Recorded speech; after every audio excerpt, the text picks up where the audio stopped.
merupakan pesta demokrasi kedua di dunia setelah Amerika Serikat. Dan tahukah Anda, pemilu di tahun 2014 ini ada sekitar 14,4 triliun yang dihabiskan dalam rangka pesta demokrasi. Di balik mahalnya biaya pemilu dalam sistem ini, tentu masyarakat Indonesia mempunyai harapan besar demi terwujudnya perubahan. Namun perubahan itu akan sirna jika melihat banyak fakta di lapangan tentang buruknya sistem demokrasi dalam melakukan pemilu. Sebut saja pesta demokrasi di tahun 2009, ada sekitar 7.736 calon legislatif yang dikabarkan gangguan jiwa berat alias gila. Profesor Dadang Hawari memperkirakan akan lebih banyak lagi caleg gila dibanding tahun 2009. Hal senada juga diungkapkan oleh psikiater Rumah Sakit Hasan Sadikin Bandung, Dr. Teddy Hidayat. Ia menyatakan bahwa stres caleg akan mencapai 30% baik yang gagal maupun yang terpilih. Jika kita melihat dari tahun ke tahun, pemimpin silih berganti dan berganti, legislatif dan berganti, kesejahteraan yang didambakan oleh masyarakat adalah berbeda. Namun faktanya kesejahteraan yang didambakan itu sirna. Pendidikan yang begitu semakin mahal dan kemiskinan yang semakin banyak. Data Badan Pusat Statistik mengatakan tahun 2013 sebanyak 28,55 juta orang di bawah garis kemiskinan. Tentu kita bertanya-tanya, pemilu cara harapan dan kenyataan. Bismillahirrahmanirrahim. Assalamualaikum warahmatullahi wabarakatuh. Alhamdulillahirabbil alamin.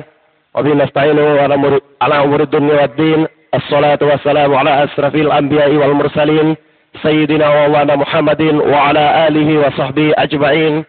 La haula wa la quwwata illa billahil azim. Para Bapak Ibu dan para hadirin sekalian, terima kasih atas kesempatan Bapak Ibu sekalian untuk hadir di acara kami. Dan saya selaku moderator pada kesempatan hari ini mengucapkan selamat datang di kegiatan Dialog Politik Nasional Pemilu Antara Harapan dan Realitas. Tadi sudah tampil para artis-artis kita, kemudian memaparkan berbagai macam fakta tentang pemilu. Dan sebenarnya ada satu pemateri yang hari ini berhalangan datang. Sebenarnya dia yang paling kita harapkan datang, karena pelaku utama dari tema yang kita bahas hari ini, yakni dari KPU. Tapi sampai hari ini kemudian belum muncul di tempat kita. Tapi Bapak Ibu sekalian, kita tidak boleh pesimis karena di hadapan kita telah hadir para pemateri yang berkompeten untuk membahas apa yang menjadi tema dialog kita pada kesempatan hari ini, yakni tentang pemilu. Pemateri yang pertama yang sejak pagi tadi telah hadir di tempat ini dari perwakilan media, Bapak Dr. Andus Dianda Nebasi. Tepat waktu karena memang orang media. Gitu. Yang kedua, Bapak Dr. Eka Suaib. Bapak Dr. Haji Eka Suaib, MSI. Sebagai perwakilan akademisi Universitas Halu Oleo. Beliau sangat berkompeten membahas hal ini karena beliau selain akademisi juga pernah aktif di KPU. Dan pemateri kita yang ketiga adalah pakar politik nasional, juru bicara Hizbut Tahrir Indonesia, Bapak Insinyur Haji Muhammad Ismail Yusanto. Kepada para pemateri, kami persilakan untuk duduk di kursi panas.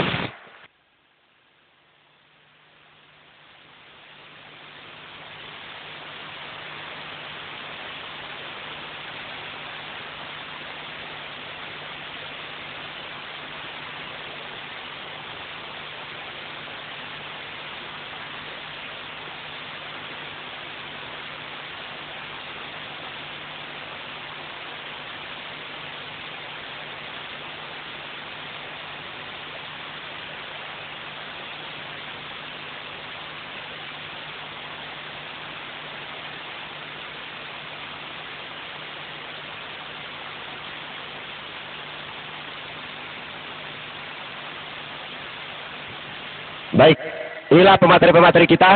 Yang pertama perwakilan media, Bapak Dr. Haji Eka Soeb, perwakilan dari akademisi, dan yang terakhir adalah dari juru bicara Hizbut Tahrir Indonesia. Baik, Bapak Ibu sekalian, dan Bapak Ibu dan para hadirin sekalian yang insya Allah dirahmati oleh Allah Subhanahu Wa Taala. Pemateri yang pertama saya ingin selamat pagi Pak Dianda Nebasi. Baik, saya mungkin akan bertanya kepada Bapak bagaimana kemudian tanggapan Bapak dan fakta-fakta apa saja yang kemudian teman-teman media itu kemudian tahu tentang pemilu ini. Saya persilakan kepada Bapak Dianda. Terima kasih kesempatan ini. Kita selama ini bersuara menyuarakan bagaimana kualitas pemilu, tetapi tidak satupun lembaga yang menyahuti itu. Dan alhamdulillah pada hari ini LDK Universitas Haloleo menyanggupi itu. Terkait dengan pemilu, kadang-kadang di seminar seperti ini kita membicarakan sebuah kualitas pemilu, tapi kemudian berakhir di forum yang seperti ini setelah keluar selesai semua. Katanya, kalian sudah membicarakan kualitas pemilu tadi. Dia jawab, iya. Saya katakan saya caleg yang berkualitas. Tolong dukung saya. Suarakan saya, kampanyekan saya karena saya caleg yang berkualitas. Anda jawab, harus ada serangan fajarnya. Ketika saya mengatakan saya hanya bermodalkan keteguhan iman, bermodalkan keislaman saya, kualitas ilmu saya, jujur, terpercaya, tapi Anda mengatakan Anda tidak bisa caleg kecuali Anda punya duit. Ini semua muncul tidak sedikit dari kalangan mahasiswa. Inilah LDK mulai ini meletakkan fondasi ini supaya mahasiswa berpikir bahwa jauh lebih penting keteguhan iman dan kaidah akuntabilitas kehidupan berdemokrasi yang penting ketimbang serangan fajar itu tadi. Saya pernah mewawancarai Bapak Amin Rais yang ketika itu Ketua MPR. Sulawesi Tenggara Sulawesi, apakah dijadikan sebagai daerah kampanye? Ternyata menurut beliau masih lebih bagus di Jawa sana, di Sumatera sana, yang populasi masyarakatnya lebih banyak, persentase pemilihnya lebih besar ketimbang persentase pemilih di Sulawesi Tenggara yang hanya 1.800.000 pemilih dibanding Jawa Timur 39 juta. Kapan suara kita akan didengar di pentas nasional kalau kualitas jumlah pemilih kita yang tidak mempengaruhi persentase pemilih nasional? Kita bukan daerah perbatasan. Kita bukan daerah yang memiliki massa yang pemilu besar. Bukan. Kita hanya bermodalkan kalau ada kita punya hubungan di Jakarta sana, punya hubungan secara pribadi dengan para pemimpin, maka itu yang kita manfaatkan. Iya, kalau dipikir-pikir, tidak ada artinya kita punya kekuasaan berdemokrasi, kekuasaan di dalam pemilu, kekuasaan yang kita ciptakan melalui pemilihan umum. Tidak ada. Ini LDK sudah membuka forum ini, dan inilah medannya atau pusatnya untuk kita berinteraksi. Sudah waktu. Jangan terlalu banyak bicara, mumpung ini adrenalin bagus. Begitu banyak bicara lagi, turun. Akhirnya demikian. Wallahul muwaffiq ila aqwamit thoriq. Wassalamualaikum warahmatullahi wabarakatuh. Terima kasih Pak Dianda.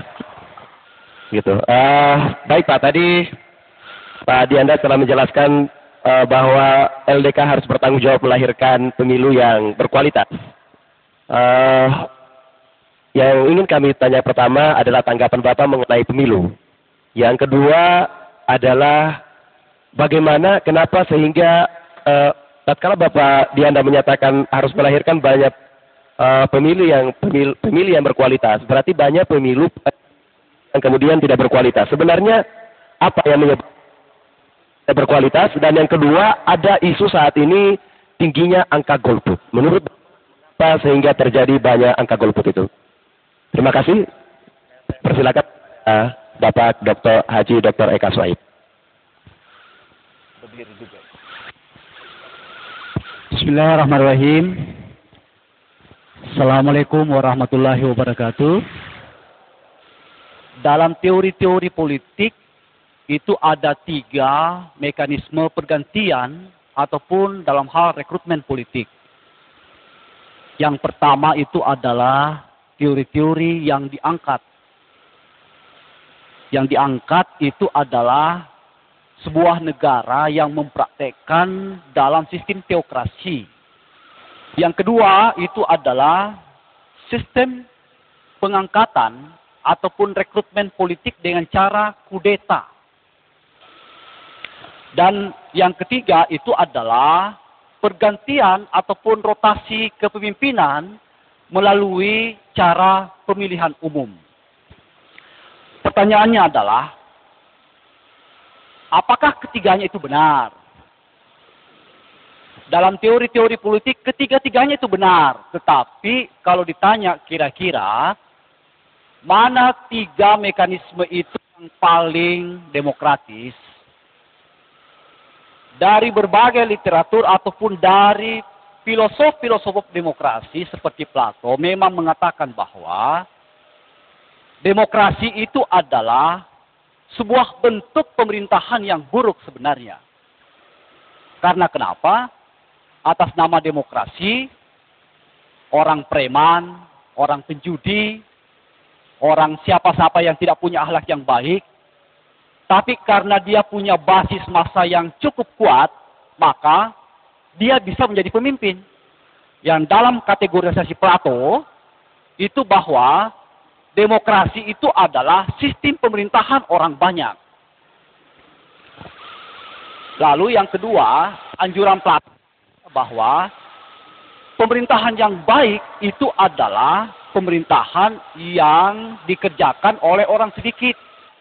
Fragmentasi itu bukan pada level bawah, pada level massa, tetapi sebetulnya fragmentasi politik itu adalah terjadi pada level pemimpin-pemimpin kita, pada elit gitu.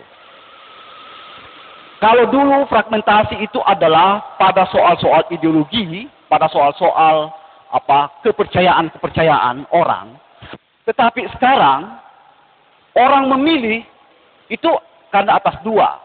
Yang pertama adalah atas derajat popularitas dia, dan yang kedua adalah karena atas dasar uang, karena money politik. Apakah orang yang populer itu adalah demokratis? Ya, karena dia tampil atas basis-basis massa dia untuk mempengaruhi dan memikat pemilihnya.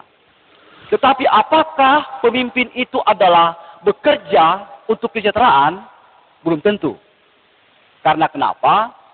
Dia terpilih karena kesanggupan dia untuk memikat hati dari para pemilih. Sekarang, adik-adik sekalian, untuk jadi pemimpin tidak perlu punya visi yang baik. Cukup pemimpin itu datangi salon, kosmetik, lalu dia pasang baleho di suatu tempat. Maka dialah calon pemimpin kita. Padahal, belum tentu dia punya visi cukup yang baik. Itu yang terjadi. Sehingga sekarang sebetulnya, pemimpin yang ada itu adalah pemimpin ala salon. Pemimpin yang karena kehebatan dalam hal mencitrakan diri dia di depan publik. Itu adalah persoalan kemunculan pemimpin karena mengandalkan derajat-derajat popularitas. Yang kedua adalah, ternyata praktek-praktek politik setelah Orde Baru itu adalah bukan bekerja atas dasar keterpilihan apa program dan apa visi orang itu. Tetapi karena kemampuan dia untuk melakukan mobilisasi, dan mobilisasi itu adalah atas dasar uang.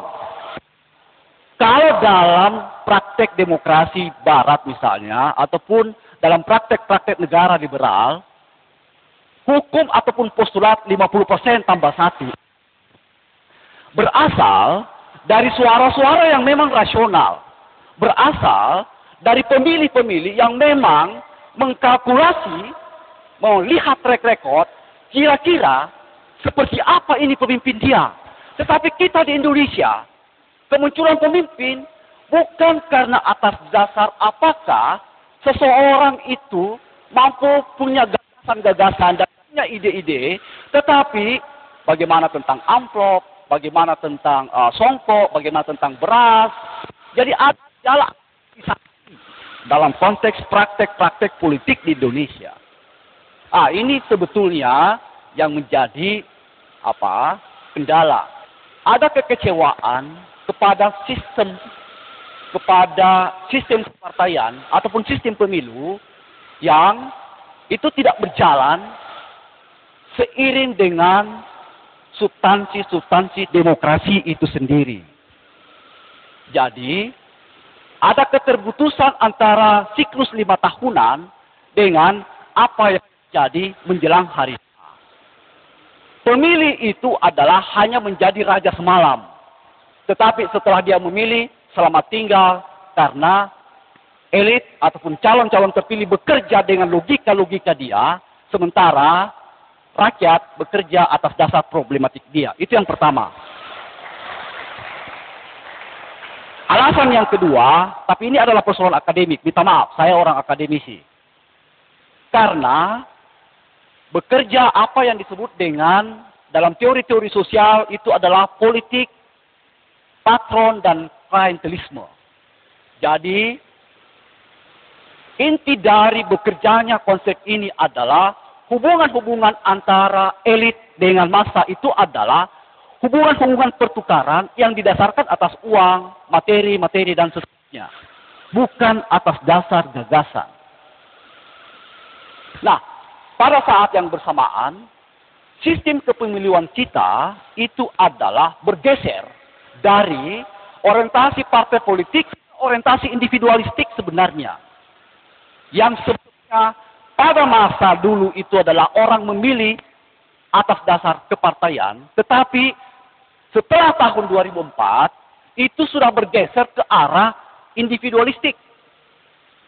Itu kan sebetulnya adalah lompatan demokrasi yang sebetulnya kalau saudara tanya, itu juga melenceng dari teori-teori demokrasi. Bagaimana orang mau bekerja, mau bicara tentang demokrasi pada orang yang lapar.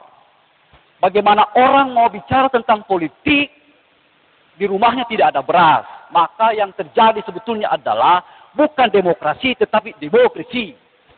Dari mana partai politik mengambil dana untuk keperluan politik mereka. Mengandalkan iuran partai, saya kira tidak jalan. Mengandalkan dana-dana sumbangan dari mereka, tidak jalan. Maka satu-satunya jalan sebetulnya itu adalah masuk akal dari perspektif mereka adalah menjadikan uang negara ataupun menjadikan APBN, APBD itu sebagai bancakan bersama untuk dikorupsi untuk kepentingan-kepentingan. Nah, kawan-kawan sekalian, walaupun ini saya anggap adalah melawan mainstream yang ada. Golput itu adalah pilihan yang tidak. Itu pilihan yang benar, hak Anda, tetapi amat disayangkan. Karena hak untuk memilih itu adalah hak yang tidak datang setiap saat. Demikian, wabillahi taufiq wal hidayah, wassalamualaikum warahmatullahi wabarakatuh.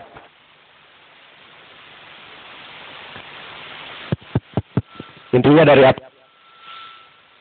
Kaswaib bahwa proses pergantian pemimpin demokrasi itu, pemilu itu adalah proses pergantian yang paling demokratis. Dan yang menurut beliau yang salah saat ini adalah praktek demokrasi yang masih jauh dari apa yang diharapkan. Itu. Baik, selanjutnya sebelum saya melangkah ke KPU karena baru datang, saya persilakan dulu kepada juru bicara Hizbut Tahrir Indonesia. Yang pertama kepada Pak Ismail. Saya ingin kemudian bertanya yang pertama, apa benar kemudian berbagai macam fakta kerusakan tentang demokrasi saat ini itu kemudian disebabkan karena praktek pemimpin yang tidak demokratis? Itu yang pertama. apakah berbagai kerusakan saat ini disebabkan karena praktik demokrasi itu yang masih jauh dari harapan? Itu. Yang kedua, apakah benar bahwa pemilu itu adalah jalan perubahan yang paling baik dari seluruh proses pergantian pemimpin yang ada? Itu mungkin yang perlu dijelaskan. Dan menurut Pak Ismail, perubahan itu seperti apa modelnya? Baik, itu saya persilakan kepada juru bicara Hizbut Tahrir Indonesia. Bismillahirrahmanirrahim. Assalamualaikum warahmatullahi wabarakatuh. Apakah pemilu itu sesuai dengan harapan atau tidak? Pada kenyataannya nanti tergantung harapan kita itu apa. Kak, mestinya tidak banyak. Mestinya tidak banyak. Tapi kita lihat, ada banyak sekali undang-undang yang di judicial review. Termasuk undang-undang migas, undang-undang kelistrikan. Coba bayangkan, undang-undang kelistrikan dibuat undang-undang, tapi oleh serikat pekerja PLN ditolak. Mengapa mereka menolak? Karena mereka tahu bahwa undang-undang ini akan menghancurkan. Kalau PLN hancur, apakah undang-undang ini pro rakyat? Ini cara yang mudah untuk menilai. Termasuk cara mudah untuk menilai juga. Jadi rakyat, wakil-wakil kita di sana itu sedang bekerja untuk siapa? Kalau betul-betul bekerja untuk rakyat, maka Eva Sundari, ini wakil rakyat dari PDIP, tidak pernah mengatakan bahwa ada 70 undang-undang di DPR yang itu jelas-jelas pesanan asing. Itu Ibu Eva yang mengatakan, bukan saya.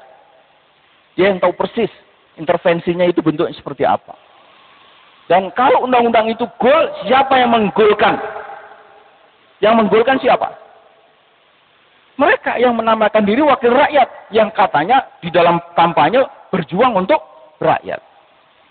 Kemudian terjadinya perubahan rezim dan sistem. Kita tinggal lihat saja, apakah pemilu itu memang membuka peluang terjadinya perubahan rezim dan sistem. Kalau perubahan rezim, iya. Dari Habibie ke Gus Dur ke Mega, oke, stop di situ karena itu dipilih oleh MPR. Tapi dari Mega ke SBY dipilih langsung oleh rakyat. SBY kedua kali dipilih langsung oleh rakyat dan sekarang dipilih lagi oleh rakyat langsung. Dan kelihatannya bakal seperti itu. Mungkin. Tapi perubahan sistem, kita lihat perubahan dari Orde Baru ke Orde Lama ke Orde Baru, apakah itu melalui pemilu? Tidak. Dari Orde Baru ke Orde Reformasi, apakah melalui pemilu? Tidak. Perubahan rezim dan sistem di Timur Tengah, apakah melalui pemilu? Tidak.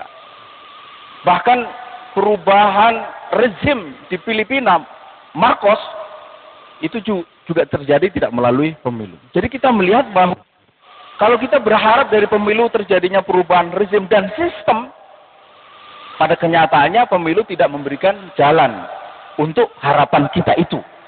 Kalau sekedar perubahan rezim, ya, ada memberikan jalan. Karena itu tergantung kita punya harapan apa. Kemudian harapan perubahan rezim, sistem, dan ideologi. Apalagi perubahan rezim dan sistem saja pemilu tidak memberi tempat. Apalagi perubahan ideologi. Yang berpulang kepada kita. Sekali lagi, kita ini punya harapan apa? Nah, kita ini punya harapan apa sekarang ini? Dan punya harapan apa semestinya kita sebagai seorang muslim? Nah, itu mesti dibedakan. Kita mungkin punya harapan yang ada saat ini. Harapan aktual. Tetapi mestinya kita sebagai seorang muslim punya harapan yang konseptual. Atau yang konseptual atau yang memang sesuai dengan jati diri kita sebagai seorang muslim.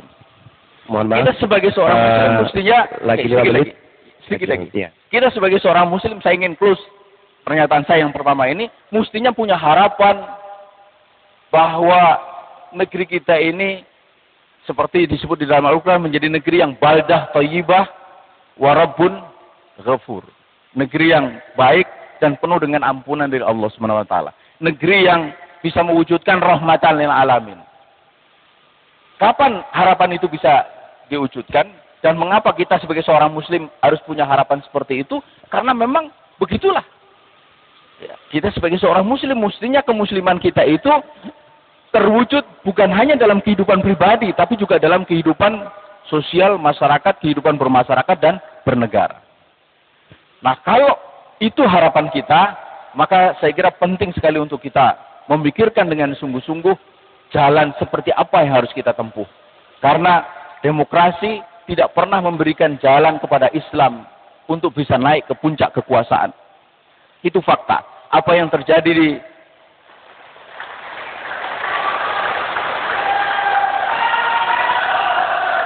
Saya ingin mengatakan demokrasi itu seperti perlombaan lari.